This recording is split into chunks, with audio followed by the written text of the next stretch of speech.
Why, hello there. Welcome for joining in.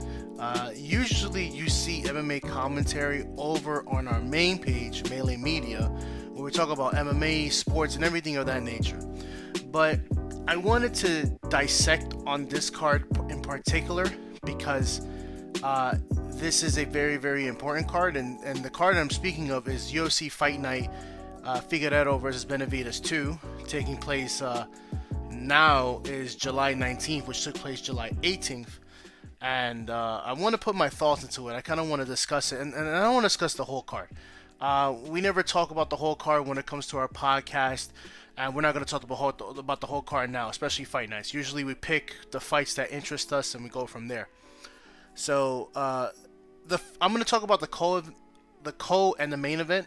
The co, which was Jack Hermansson. I'm sorry if I pronounced your name incorrectly, and Kevin Gastelum. Now, this was a first round submission. Kevin Gastelum tapped to a heel hook, an out of nowhere heel hook at that. I don't even think that he was expecting it at all. And I mean, that's the whole point of submission. Sometimes they kind of come out of nowhere. Some people even make their whole living off of that. And there's nothing wrong with that. Jack Hermansson deserves all of this praise. He deserves this win. He worked hard for it. He found the opening and he took it. There's nothing wrong with that. I think the main issue that I wish to talk about would be more for Kevin Gastelum.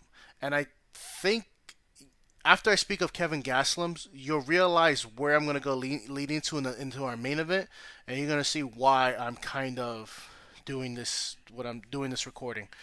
So Kevin Gastelum, basically his rise came after beating Michael Bisping on short notice. Michael Bisping, who had just been submitted to a returning GSP who he dropped the title to.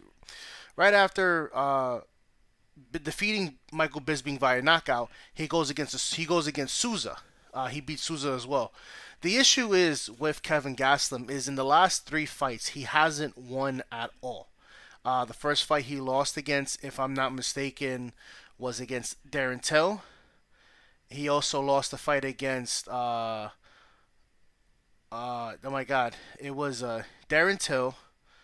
Oh, Israel Adesanya. Basically, the order went from Israel Adesanya, Darren Till, and now Jack Hermansson. The difference was between Darren Till and Israel Adesanya was both of those went the distance, and they kind of kept them in the topic of maybe, what if, that kind of guy. But he was never really out of the title picture.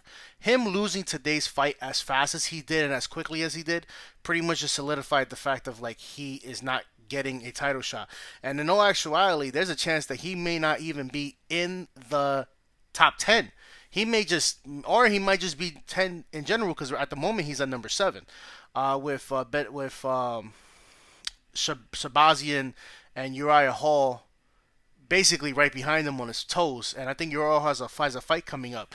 So you basically have a card of people who hasn't really moved or done anything, just staying around. And with this loss and the fact that he lost as quickly as did, I think within 3 minutes of the fight. Yeah, he lost within 3 minutes and 40 seconds of the fight. I don't see him going for a title shot at all. I think his best bet came when he was going to face Robert Whittaker at first. Robert Whittaker, of course, as we know, had to miss the fight due to a hernia, which the doctors stated would have killed him. And he just ended up getting an interim shot against Israel Adesanya, and we all know what happens from there. He loses against Darren Till at the Madison Square Garden card last November. That was the same card with Jorge Masvidal versus Nate Diaz, and him losing tonight to a heel hook as quickly as he did. Look, he's a professional fighter. I love what he did. He's very remorseful in the fact that he lost. He's making no excuses. He just is just gonna pack things up and come back again for another time. The second fight I wish to talk about is the fight that I really, really, really wanted to speak on because it's a fight that really, really, it's something that really caught my attention. And unlike my co-host Doc, he'll tell you some of these fights that don't catch a lot of people's eyes, these fight night cards, are the fights that I really enjoy the most. Dan Hooker versus Paul Felder was a prime example. Ainge versus Cater last week. There's these fight night cards when it comes to their co and their main is very, very slept on. And I can appreciate as somebody like, UFC's trying to do their best to make these fight night cards be something that they have to see. Now, is it due to the contract they have with Disney forcing them to have to do more? You could say yes, but for me, I'm enjoying it nonetheless. As long as the fighters are getting paid, that's what matters. So, at the main event, it was Benavidez versus Joseph uh, versus Figueroa 2, right? Now, the issue isn't that it was a part two because what happened in the first fight is Benavidez lost by a knockout. And the main reason why he lost by a knockout was because he was leading in too much. He kept leading his hand forward, leading his head forward. And then in the middle of the first round, he lead his head too far in, causing a massive gash over his left eyebrow. It when you're going against a hard hitting striker like Delvison Figueroa, people like him, you cannot keep your eye off of him for a second. Benavidez made the mistake, touched his eye, looked like to look at the blood. The moment as he looked at the blood and wiped it away, it was just a vicious right straight by Figueroa that just dropped Benavidez to the ground for a knockout win. Now, this entire time, leading up into that first fight, I picked Joseph Benavidez. My point of view was the only person that was stopping him was Demetrius Johnson. He didn't fight the entirety of, I think, was 2018. So there was like a whole year he wasn't there. And I'm like, okay, he was kept out because of what happened with the whole TJ Dillashaw, Henry Cejudo situation, everything like that. But I'm pretty much to a point now where I realize that this man has the one thing Stephen A. Smith says LeBron James does not have, and that's the clutch factor. Um, because this man cannot win a title to save his life. This man has the inability to, when it comes down to it, to beat anyone. This is his fifth title shot that he was unsuccessful, and that's if we're counting WEC when he went up against Dominic Cruz. The reason why I'm talking about him is not to sit here and say, "Oh, this man, it's sad because it's this and it's that, and he has so much potential." He does have potential. Everyone knows Joe Benavidez had potential. Everyone was rooting for him to win the fight, first both fights. But here's why I'm talking about this. I'm talking about this because I don't know too much when it comes to the flyweight division. I knew of Demetrius Johnson. I knew of, how he basically had a stranglehold at 125, and I knew all these things, right? And then he ended up getting stripped, and then I remember Henry Cejudo taking the reins and making that as uncomfortable as possible. But I always knew of Joe Benavidez because he was always like that guy who's like you ever hear that like 9 times out of 10 you're not beating him kind of guy, but he always seems to be like the 10 times out of 10 is the one that you're actually like getting him. You're not getting him the first 9 times where you can't beat him. It seems to be like when it comes to championships, you're getting the 10 guy who's going to lose. It's like we live in the alternate finale where he beat all 9 people that he's supposed to beat, but the fight that it's supposed to be he's a favorite, he just tends to loses. And I bring him up because recently, over about 3 days ago, he released a comment talking about Figueredo. He basically like instead of taking full blame and accountability for leaning in too much, him causing a headbutt, basically causing his own gash and his own downfall in the first fight. He pretty much is doing this like Curtis Blades, I'm the villain and I'm gonna cause harm.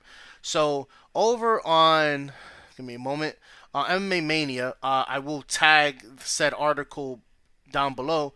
He says what I felt the last fight and the way I went about it, not necessarily the most fair way. It just makes me actually want to hurt him. Fighting is hurting people, but it makes me want to hurt him. I want you to hurt.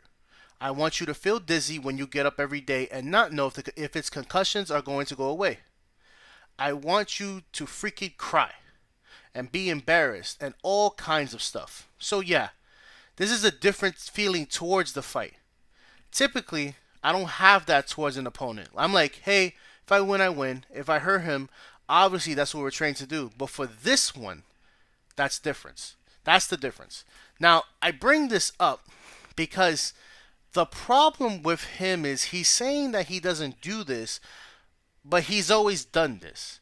he's always done this in his little snarky remarks and these little "I'm better than you" and "you know I'm better than you" and blah blah blah. And when you're looking at his record, when you look at Joe Benavidez' record, Joe Benavidez' record is pretty much, what is it, like 28? He's sitting at like a good 28-7. This is his first submission loss, and to all people, to Figueroa, who is a hammer thrower. When I say hammer thrower, I mean literally from 125 to 145. This man is going to be a problem, whether people want to or not. If there's anyone out there who could be the first triple champion, it's Figueroa, if he can just like not get sick and focus on his eating habits. Because he missed the last, like, he didn't miss the last fight. He was just 5 pounds overweight. So technically, this would have been a defense of the title if he had just made weight. Um, Benavidez went on basically a 3 fight streak after losing his Sergio Pettis, the skinnier version of Anthony Pettis and Doc's favorite fighter, and he just went on a tear.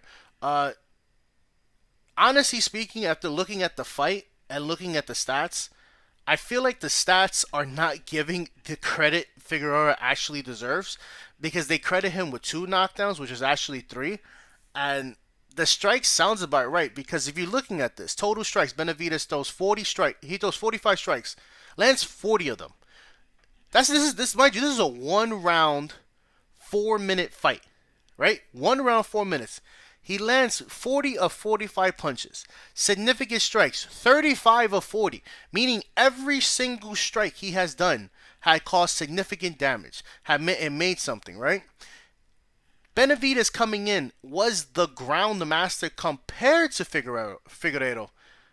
But that's not what it looked like. Because you know what Figueiredo did that he knows? He's a Muay Thai boxing expert. Professional, what is it? A master in the art sport of boxing is what they give Peter Van Yan. I'm going to give it to Figueiredo as well. He's a master in the sport of boxing or whatever. And he did it smart. He was throwing bombs. I am talking about bombs. I'm talking about like hands made of stone bombs to Benavidez. Benavidez just couldn't take it. The first strike was a right hook to the top of Benavidez' head. Benavidez just crumbled down to his feet. He just completely collapsed. And surprisingly, Figueiredo got on top. And I'm not saying surprisingly because he went for the ground attack immediately. There's nothing wrong with that. The surprising part about it is he locked in 3 rear naked chokes in a row. And Benavidez, with enough conscience, realized, I have to get out of here. I have to get out of here. So he gets out all 3 times. They sit up, everything's fine, right? When they stand back up, you could see that Joseph Benavidez looks out of it. He looks tired. He's flashed. He doesn't know where anything is. And that's expected. Figueroa drops him again. This is the second knockdown. He drops him again. Same move, right hook. Drops him again. This time, though, Benavidez gets up. He doesn't give him the chance to get on top of him, right? So they keep fighting. The round progresses, but you could see the speed difference between the two. And it's very, very key that I point that out, because after the fight, Figueroa mentioned that he's much more faster than Benavidez and that he looks slower this fight than the last fight, which I would have to say I agree with Figueroa. He just looked so slow in this fight. Like, you could tell his punches were choreographed. And then came to me, which was the third knockdown. He throws an amazing left, dropping him. Again, similar to the first knockdown, folding him down. Now, what Figueroa did that was smart compared to the first knockdown when he got on top into the ground game was he did the ground game. He just constantly kept going and going and going. And one thing that's going to be blamed, that I know is going to be thrown out there and is going to be trash, and I'm just going to cut the shit now. Figueiredo throws an elbow. As he's throwing the elbow, Benavidez is looking at him, and Benavidez turns his head back. So as he's turning his head, the elbow is already in mid-motion. So, of course, the elbow makes contact with the back of the head. The referee was Mark Goddard. That's a whole different conversation. Everyone knows how I feel about Mark Goddard. But in this instant, he knew that that wasn't a cheap shot. It was not an intentional back of the head, right? So while fighting Benavidez turns around, gets hit in the back of the head. I'm rather call that out now. I'm going to say bullshit. Benavidez can't sit here and say that, oh, it was a bullshit shot. No. You turned your head to the back. You got hit in the back of the head. That's your fucking problem. Get over it. In the middle of the fight, Figueredo, while on top, looks like he throws like a headbutt, which I didn't even know was legal. I didn't even know. I guess it was. I mean, I mean, Conor McGregor just cracked, Cowboy with like four shoulder strikes and did damage. So I guess headbutts are legal depending on the situation. So he basically cracks him out, levels him down, ground and pounds him for like maybe 5 to 6 seconds. Benavidez, who is this skilled MMA jiu-jitsu champion, whatever you want to call him, over Figueredo, because the whole point was Figueredo got the stand-up, but Benavidez got the ground, gives up his back completely. Considering that he had to break out of 3 straight rear naked chokes in 60 seconds. I would think that if a guy who has completely murdered you for the first 3 minutes of this fight, I would have assumed that your mindset would have been, maybe I don't give up my back to the guy who keeps getting a good lock around my neck. But no, Benavidez does not. Benavidez turns around. Figueredo gets a nice, I'm talking about those squeezes, those type of love squeezes you get when your grandma hasn't seen you in a while. She just gives you that nice hug. But it was just wrapped around Joe Benavidez' neck. And Figueredo, being the first man in Joe Benavidez' life to make him submit. And I'm not talking about tapping out submit. I'm talking about he full on just cold cut, as the joke we do on MMA over a melee media, like full on like unconscious. And I'm not trying to make fun of what happened, but it's just, to me, it's bittersweet. To me, it's this amazing thing that happened where this fighter who talks so much shit, who won't take any accountability for losing the first fight, is sitting here and saying, just got knocked out. Now, to be fair to Benavidez, he did not need to take the first fight when Figueredo came overweight. I pointed that out in our podcast about 9 episodes ago when they first fought. Was he shouldn't have picked up this fight, because usually people who come in higher weight most of the time win their fight. No exception here. Kevin Lee's the champion of coming over. Darren Till, there's a reason why Darren Till is now a middleweight. People do it all the time to gain the advantage. They just come in 3 pounds overweight, no one has a problem with it, then boom, they skyrocket to like 20 pounds overweight, and there's a huge issue. Benavidez didn't have to take that fight, but he chose to, and that's his fault.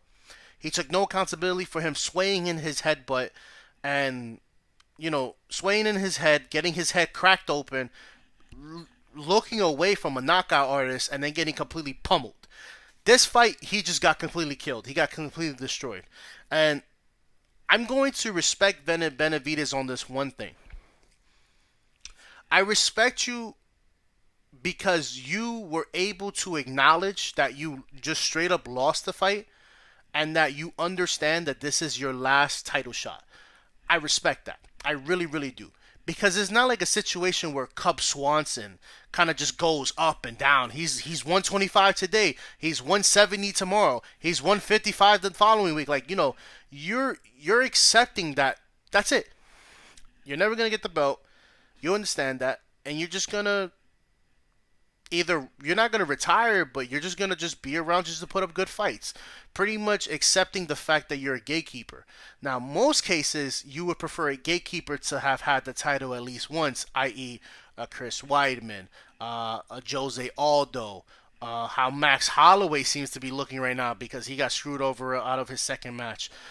There's a Joanna Jędrzejczyk, perfect example of somebody that lost the belt, had amazing matches against Valentina, against Zhang Weili, 2 against Rose Namajunas, but then is playing a massive gatekeeper when it came to like Michelle Waterson. So you sometimes want your gatekeeper to at least have the title. Joe Benavidez just never got the title. He's just going to be the gatekeeper of the 125 division. My honest opinion, I hope he kind of floats between 125 135. I think there's a lot of money to be made from doing the 125 135. To me personally, I would probably absolve the two together to make it 130, just to meet the middle way or have like a catch weight of 130. Because there's too much money to be made going back and forth. There's just way too much money. I'm gonna call it now. Figueiredo's probably gonna fight 3 more guys in his division. The same way Peter Yan is gonna probably take care of like Aljamain Sterling and a few others. And I can definitely see in And the ending of 2021, I could see Figueiredo versus Peter Yan for a unification of the 125, 135 belts, and we're gonna continue on with what happened. To me personally, I think Figueiredo goes up to fight Peter Yan. I don't think Peter Yan can go down. I think he's too big. He's too stacked. I think he knows if he goes any lower, he may not have the power that Figueiredo does. But what scares me about Figueiredo is the amount of power he has as he is. He's a Muay Thai master level fighter. He is a great boxer. So the way in which his striking is and how heavy handed he is, it would not shock me in the slightest if by 2022, if Figueiredo can be able to maintain this dominance, it wouldn't shock me to see him fighting a Volkanovski, a Max Holloway later on if he eventually gets the belt back, or whoever else comes up. Maybe whoever else is in the rotation that they could come up next. Maybe even Brian Ortega. As much as I don't like him, Brian Ortega could probably all Brian Ortega really got to do is beat the Korean Zombie, and then boom, he has a shot against Volkanovski, and then he submits Volkanovski. Remember, we just saw what happened with Kevin Gastelum. It literally takes 30 seconds for the whole fight to switch around. Brock Lesnar was a good example. Killing Frank Mir. Frank Mir landed a leg lock. Boom. End the story. It doesn't matter who wins. All that matters is who got the W. There's no asterisk of who was winning. So my honest prediction of this whole thing is Delvison Figueroa versus Peter Yan, 2021 for a unification bout, because there's going to be a lot of money in there. And then we're going to go from there. It's only going to get hyped more if Peter Yan can get past TJ Dillashaw, who should be coming back from suspension. Outside of that, that was your UFC Fight Night co-main and main event review by yours truly, the Samoan Push, or the Pacific Wave, or Sexual Lobster, or Dry Banana Bread, however you know me. If you want more content like this, the best place to find it is literally over the main channel, which is Melee Media, where we do podcasting, where we talk about football, MMA, baseball, soccer. We'll talk about ballet, cooking.